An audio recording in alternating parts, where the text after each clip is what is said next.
Hello, what's up, guys?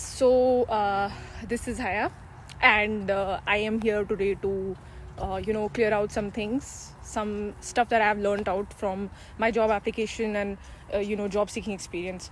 So, it might or might not help you, it really depends. But if I am able to help you, it would really make my day.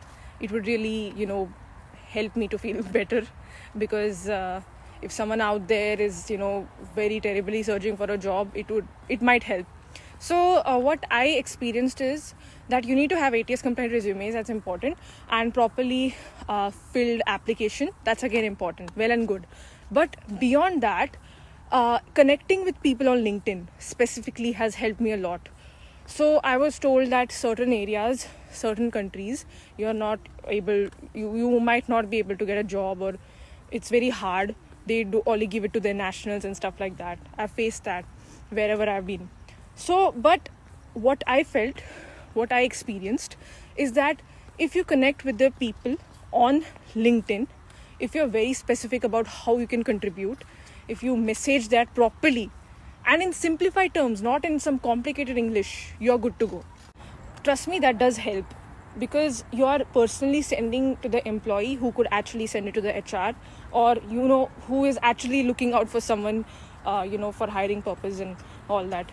And secondly, it should not be an AI chat GPT pasted message or something. It should be like a proper human to human conversation saying that, hello, this is your business, I can contribute this way. Be very specific about the skill, and that's it. Be realistic. You don't have to make it complicated, and that actually has helped me out. Use the LinkedIn Premium for that purpose, because that actually helps you to connect with as many people as possible from the company, who could possibly help you out. And you don't necessarily have to connect with the high level individuals, because sometimes they might not accept your connection request. It has to be someone, maybe even at the low level, maybe someone who could potentially help you out. That's it. Who you feel that could potentially help you out, maybe in your department or something, who could at least pass on the CV to the HR or, discuss about your profile. It actually does help. And secondly, you should be very clear about what is the role that you're targeting, and your CV should be reflecting that properly. It should not be like you're targeting for some role and your CV is saying something else. So curtail your CV accordingly based on whatever role you're targeting and based on whatever the company requirement is. That's actually very helpful. And I have felt in my personal experience much better than an application, an ATS compliant resume, wherein you might possibly not even get a reply for your rejection.